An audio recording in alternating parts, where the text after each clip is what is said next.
This is a special presentation of News 3.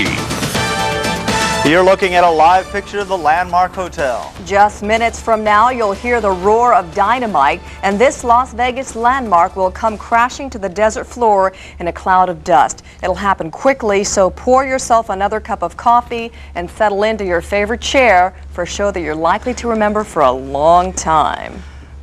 Good morning, everybody. I'm John Overall. And I'm Sue Manteris. Welcome to this special edition of News 3. Another piece of Las Vegas history enters the history books. The Landmark Hotel will be imploded in just a few moments. Denise Rosh is there now. Denise, what's going on?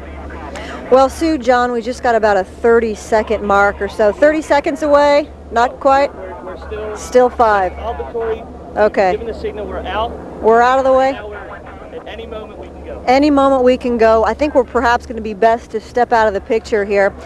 Quite a lot of anticipation out here on the Landmark site right now, Sue and John, as you might anticipate. I was just talking to one of the gentlemen involved in this whole implosion, and basically this whole thing will also be filmed by Warner Brothers, a movie produced by Tim Burton, who also did Nightmare Before Christmas. Movie called Mars Attacks. The implosion will be used in that movie. We're now getting a standby. See what happens here. The premise of the movie, Sue, is that this Landmark Hotel, called the Galaxy Hotel in the movie, is under construction and that it is attacked by, as you might expect, spaceships from Mars. Still looking at a live picture here. We hear all kinds of standbys on a situation like this, of course. They definitely want to make sure everyone is well out of the way.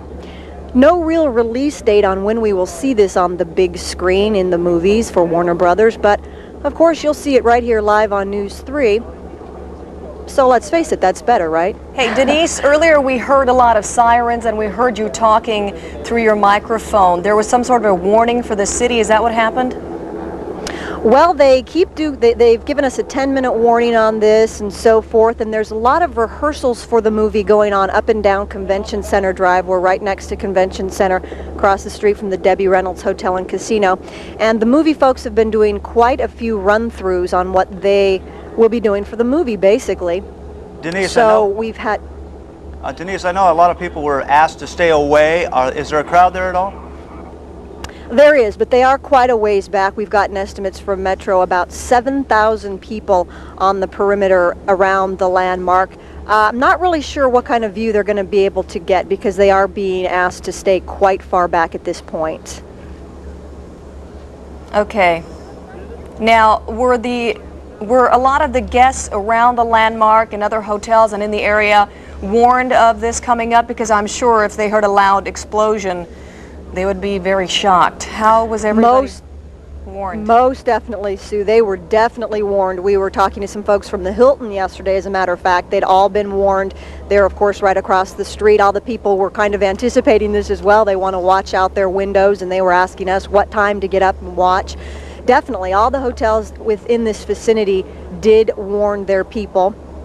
I guess it could be a little disconcerting to wake up, look out the window, and see a hotel come crashing down. But again, any moment here, we're just trying to stay out of the picture so that you get the absolute best shot of what happens here. Well, we should give our viewers a little bit of history about the Landmark Hotel. It's 31 stories tall. It's 365 feet. Built back in, well, its construction began a number of years ago, back in 1961, but it wasn't really completed until 1968 by billionaire Howard Hughes. And of course, it's had a lot of ups and downs through the years, and it finally shut its doors in 1990. John, I came in town in 1989, and I went inside just once right before it closed, and to me it was such a spectacular place. It's so hard to believe that Las Vegas could not sustain this property and keep it open. It's really hard to understand that. Hey, Denise, are you still out there? Can you hear us? You bet, Sue. Okay, I remember when the dunes came down, there were a lot of special glasses for people who were going to be there, a lot of ash that was going to be spread around. What kind of preparations are being made for that, for the people who are out there, if anything? Well, really, this is not the big publicity event that the Dunes was. Of course, Steve Wynn wanted folks to come out there and see the Dunes come down. This, much more quiet event, as of course the demolition experts had asked everyone to stay away, matter of safety and also matter of crowd control. Nothing really in the way of souvenirs, if that's what you're referring to. No one can really get that close at this point. Of course, once the hotel comes down later on this afternoon, I'm sure we'll see quite a few people out here on the site trying to get a good look. But it is a demolition site, and it is dangerous. So, of course, you are asked to at least stay behind the fences, if nothing else. I know a lot of people do want a piece of history, but at this point, there's nothing in the way of souvenirs that you can really even get your hands on. Okay, right now we are looking at live pictures from Chopper 3. And Denise, give us a little perspective. How far away from the landmark are you? Well, I guess I would say about quarter mile. We have a really good view, but if the tower did topple, you know, as it's not supposed to in our direction, then we would, of course, be well out of the way. It's supposed to topple from our perspective right across the screen, I should say, so it would really be an excellent, excellent shot for the folks there at home. And again, I'm sorry, Sue. How many seconds is it supposed to take, Denise?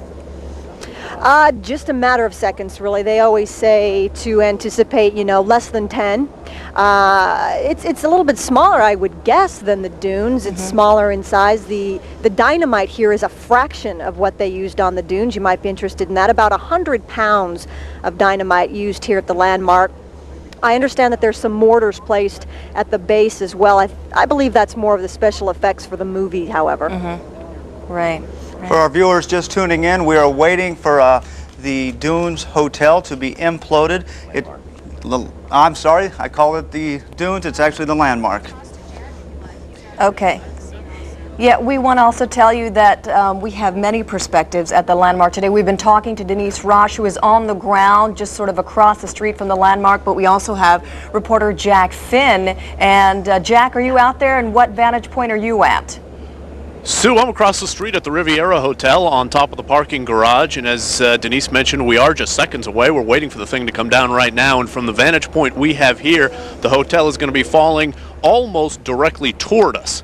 I don't know exactly what to expect, but we know when the Dunes imploded, both towers, there was that huge cloud of dust that covered a good part of the city, and we're right in its path right now. And from where I am in front of the Las Vegas Hilton, I can see the crowd starting to gather. We're going to leave this shot up for you just in case the thing goes any second.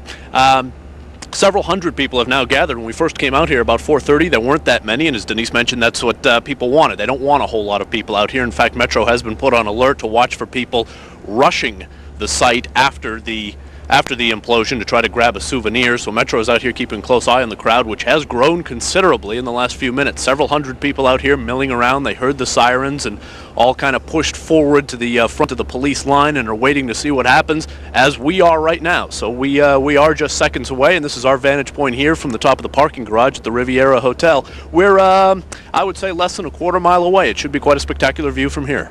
Jack, now yesterday you had a chance to talk with the demolition crew. What are some of the problems that they have to deal with this hotel?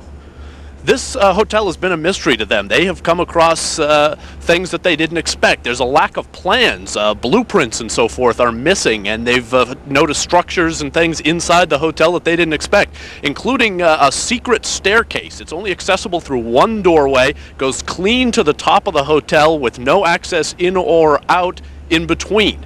As we know, the one-time owner of this hotel, Howard Hughes, tended to be a bit eccentric, and the demolition experts are saying that this building has really lived up to that. They're finding all sorts of structural inequities that they really didn't expect. It's provided quite a challenge for them, but talking to Mark Liazzo of Controlled Demolition Incorporated, this is the kind of thing he likes. He likes coming out here and discovering a new building, and it's really, you would think that there wasn't so much science to it, but it really is a precise science destroying a building, and this one has been a very unique challenge for them.